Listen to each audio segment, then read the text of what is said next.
every year.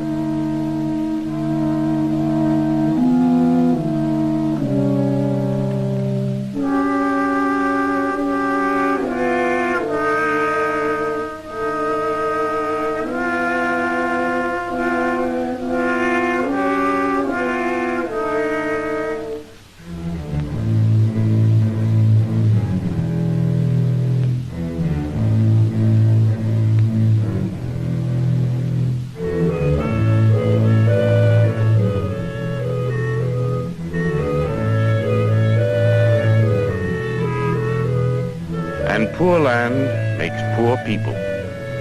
Poor people make poor land. For a quarter of a century, we have been forcing more and more farmers into tenancy. Today, 40% of all the farmers in the Great Valley are tenants. 10% are sharecroppers, down on their knees in the valley. A share of the crop, their only security, no home, no land of their own, aimless, footloose, and impoverished. Unable to eat even from the land, because their cash crop is their only livelihood. Credit at the store, their only reserve.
Only about 1 out of 9 of those wildcats ever comes in.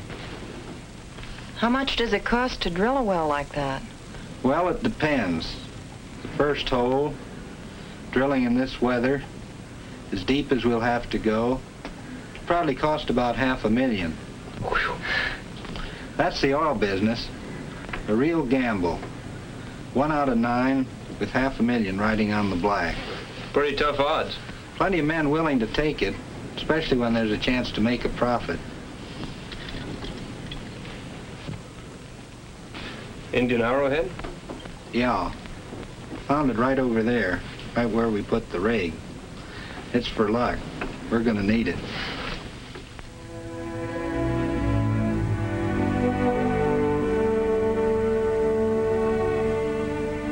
In the evenings after that, I watched Barbara.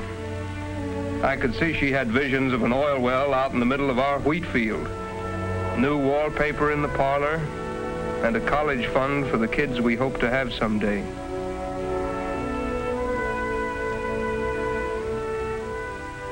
And Pa? He keeps saying they're crazy, but he's dreaming too.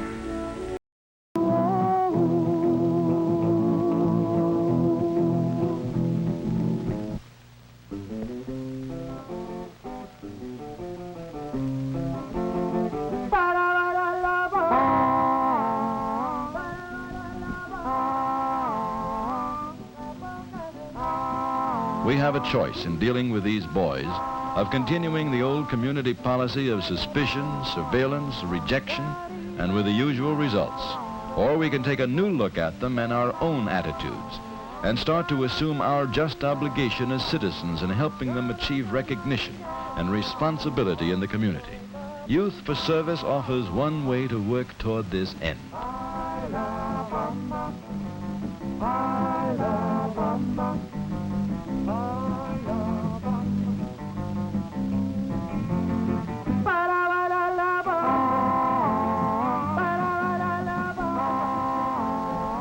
Well, the bridge is built. Youth for Service. Nobody, least of all the friends, thinks this program is a cure-all for anything. If it does mean something, it'll be what the boys make it mean, with our help.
Okay, Greg, we are up here.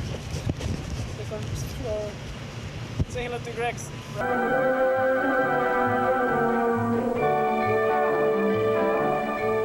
The inner city is becoming an exciting place to live. Convenient to shops, offices, and the most modern of schools.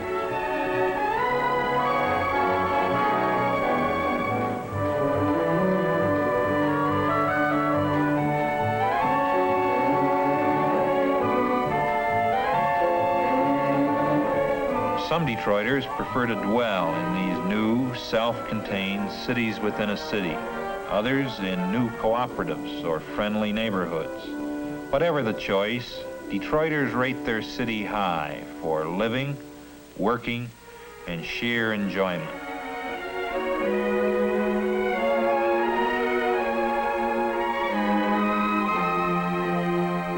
Fine restaurants call you to good food.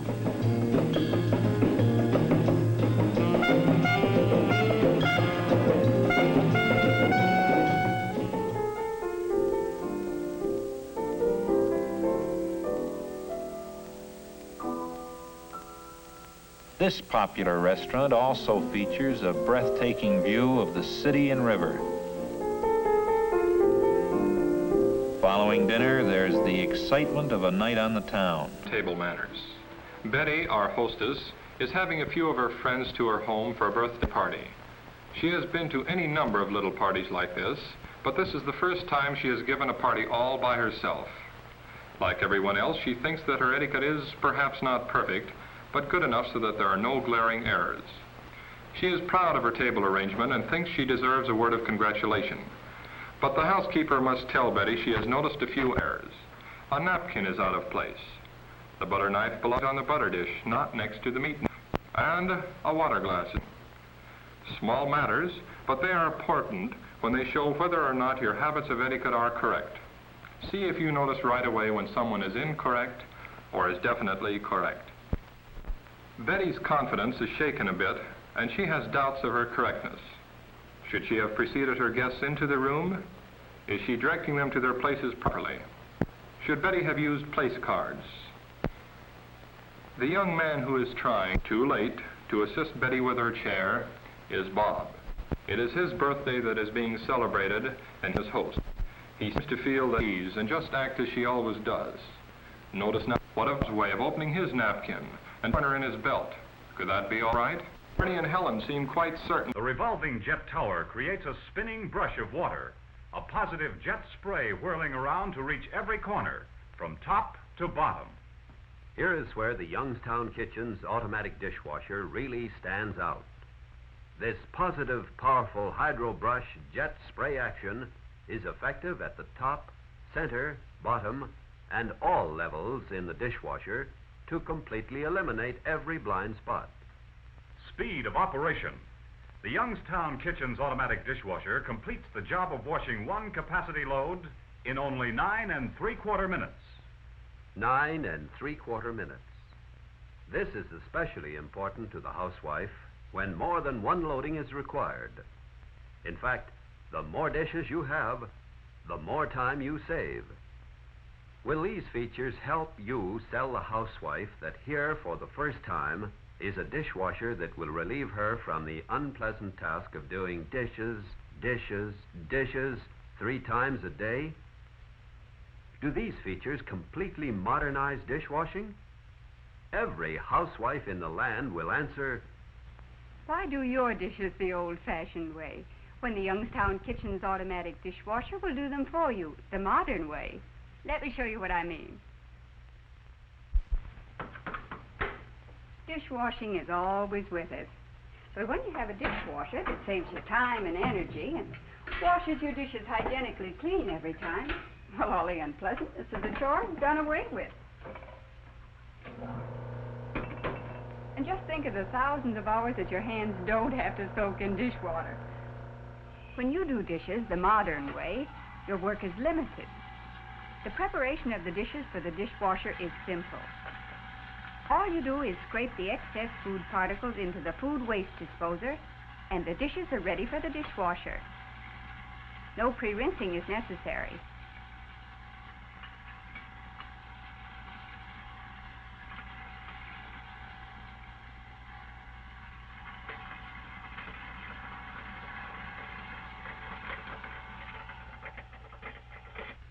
Then simply place them in the convenient racks. Next, add the detergent.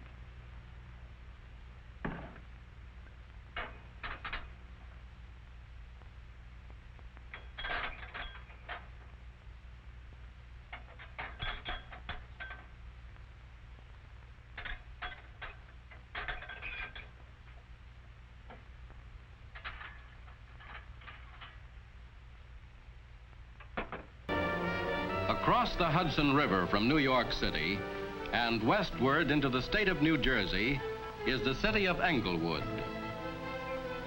Englewood could be any one of hundreds of American communities, population 25,000, main street with busy stores, banks, and movie theaters, attractive suburban homes with their neat lawns and their well-groomed look. In size and in the kind of people who live here, Englewood is like many other American towns. And that was one of the reasons it has become the first town in the world to have an unusual kind of telephone service. Oh, I'll go see over there. You finished your coffee, John. I'll answer it. Probably the mailman.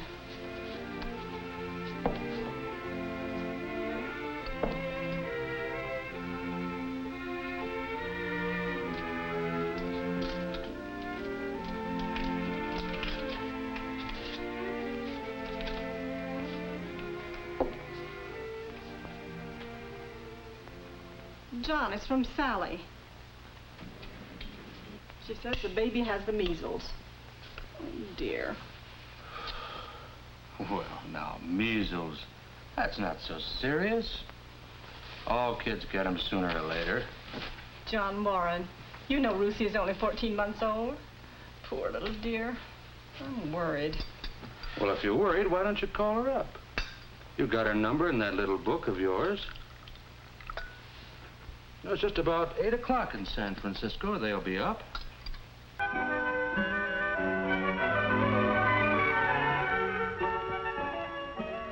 These long steel sections are driven down through the soft earth till they rest on the bedrock many feet below. Other steel members, including the reinforcing steel, can then be joined by welding or otherwise to the top ends of the piling. And the whole thing will be as solid as if the roadway were built right on the bedrock itself. Another form of piling, steel sheet piling, is manufactured in a variety of cross sections and plays an important part in the construction of a modern highway. This versatile material is also used for permanent retaining walls and to give extra strength to structures such as bridge abutments. When it is necessary to construct a concrete pier in the bottom of a river, a temporary cofferdam of sheet piling is called for to hold back the water.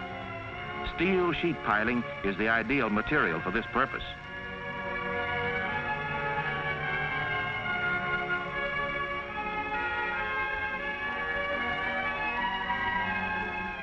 One pile interlocks with the next, and the joints are accurately mated to reduce water seepage to a minimum. It can be easily driven and often can be withdrawn and used again.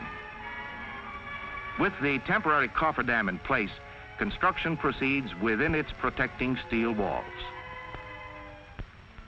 Where your highway must cross the larger bodies of water, steel really comes into prominence. Here, where a main highway spans the Susquehanna River at a point where it is about a mile wide, we find an example of what the... In 1943, the company turned its attention to providing low-cost, modern housing in a blighted area in the heart of New York City, an area known as the Gas House District.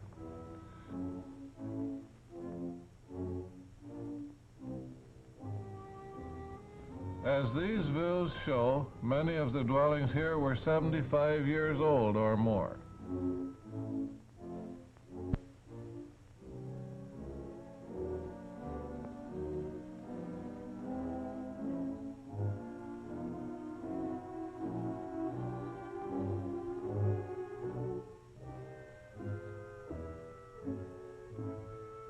There were no parks or playgrounds, and children found their recreation in the streets. Most of the dwellings were small, dark flats without windows in the bedrooms.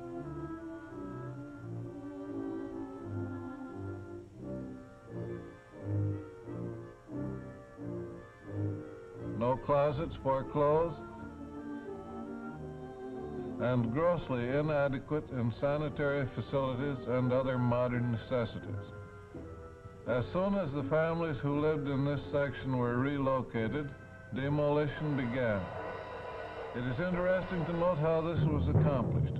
For example, a 2,000-pound steel ball helped reduce the row-on-row tenement houses to rubble. Scientists continued their progress. Oyster tissues were prepared for intensified examination and study. No possibility was overlooked.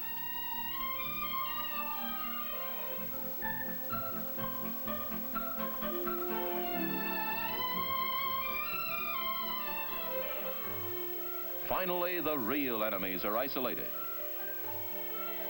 The most vicious villain of the lot is Dermocystidium marinum, a species of fungus that is bent on destroying the Louisiana oyster. It was further found that natural changes in the Gulf Coast and man-made improvements such as levees, together with climatic changes, were seriously affecting the proper mixture of fresh and salt water in the oyster bedding grounds. All of these factors were contributing to the reduction of oyster populations. Now that the true causes were known, action could be taken. These major conclusions of the Oyster Research Program are cheerfully turned over to the oyster industry. Why, you may ask? Why were the results of $2 million worth of research given to the oyster industry? It's because oil companies believe that maintaining good neighbors is just good business. As long as business and industry are free to lend a helping hand to each other, then everyone benefits.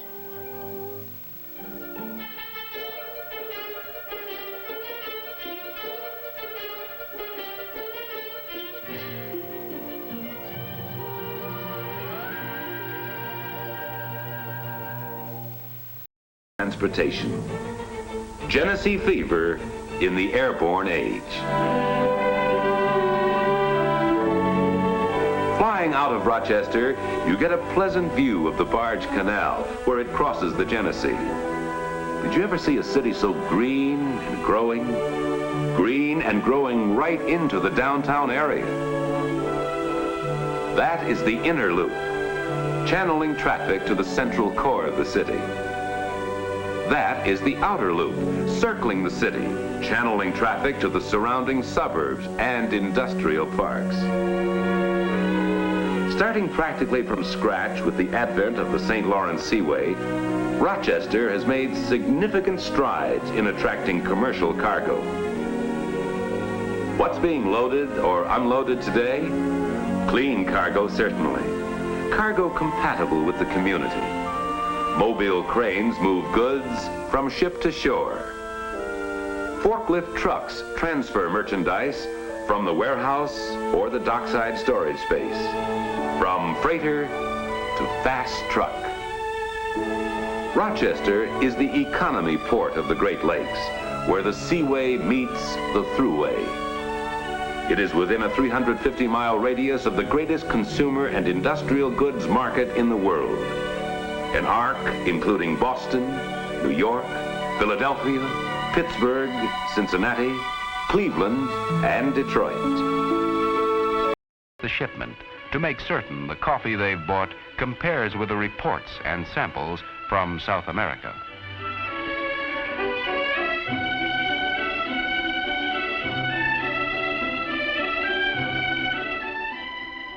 Based upon the findings of these experts, one coffee is mixed in the blending machine with another to produce the bouquet, the aroma, the flavor desired.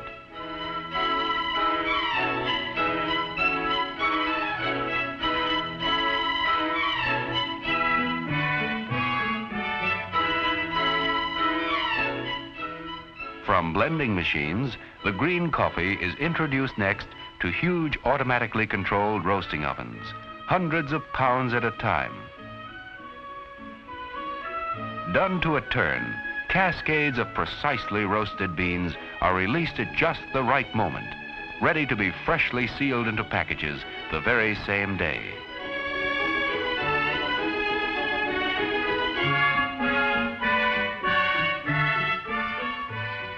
In this way, you know the coffee you buy is fresh and ready to be custom ground just right for the way you make coffee.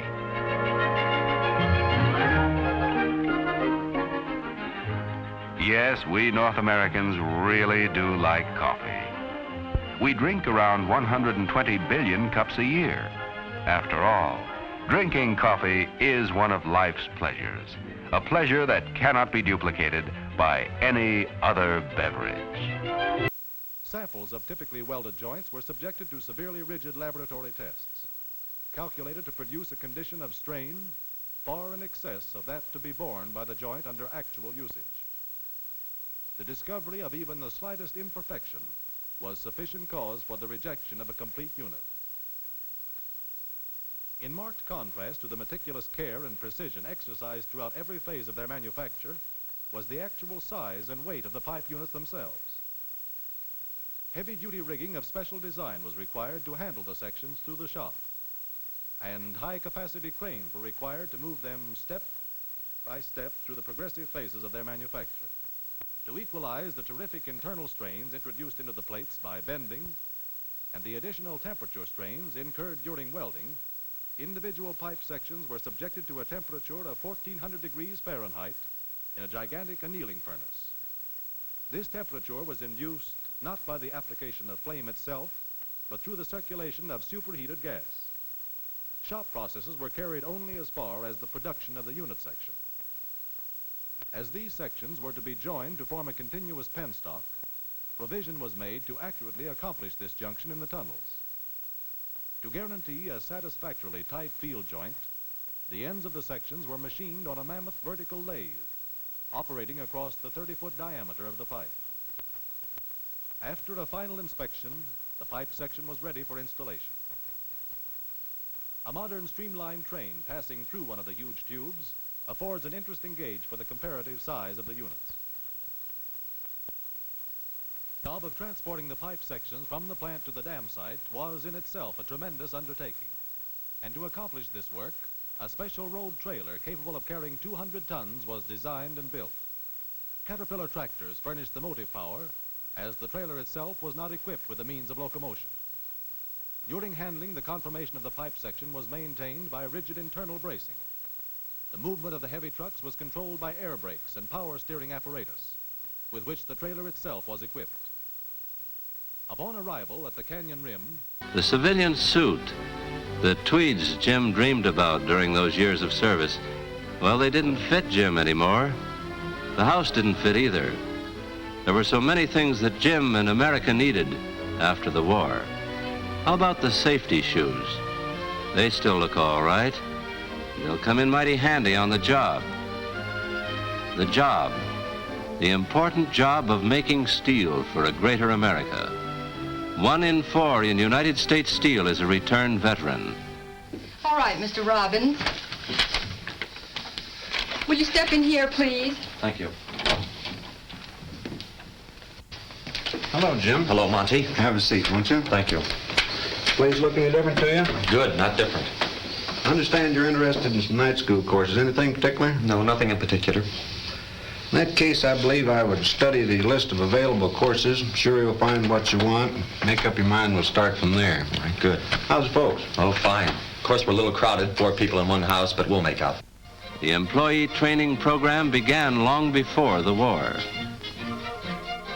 The students are steel workers of all ages, improving themselves in the skills of making steel, preparing for better jobs at better pay. United States Steel was ready for the returning veteran with intensified classroom and on-the-job training. A special program for disabled veterans helped many of them acquire advanced skills and earn more than they did in their pre-war jobs. Everywhere across the entire nation, you find 38 feet at Baton Rouge, river rising. Helena, river rising. Memphis, river rising. Cairo, river rising. 1,000 miles to go. 1,000 miles of levee to hold. Coast Guard patrol needed at Paducah. Coast Guard patrol needed at Paducah. 200 boats wanted at Hickman. 200 boats wanted at Hickman. Levee patrol, men to Blytheville. Levee patrol, men to Blytheville.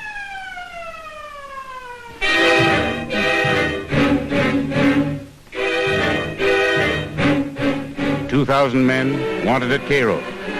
2,000 men wanted at Cairo.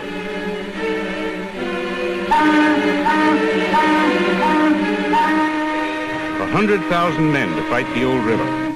We sent every branch of the service down the river to help the sleepless engineers fight a battle on a 2,000-mile front. The Army and the Navy, the Coast Guard and the Marine Corps, the CCC and the WPA, the Red Cross and the Health Service fought night and day to hold the old river off the valley.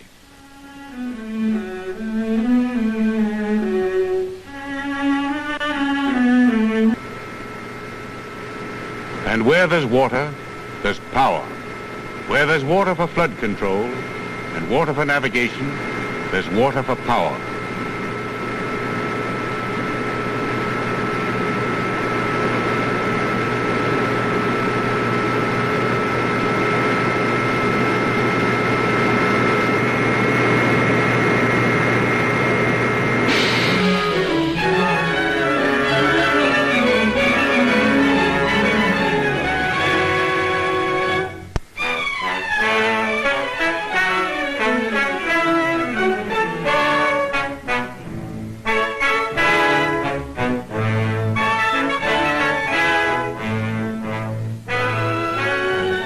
the farmers of the valley, cut off for years from the advantages of urban life. Power for the villages and cities and factories of the valley. West Virginia and North Carolina, Tennessee and Mississippi, Georgia and Alabama. Power to make a new Tennessee Valley for a new generation. Power enough to make the river work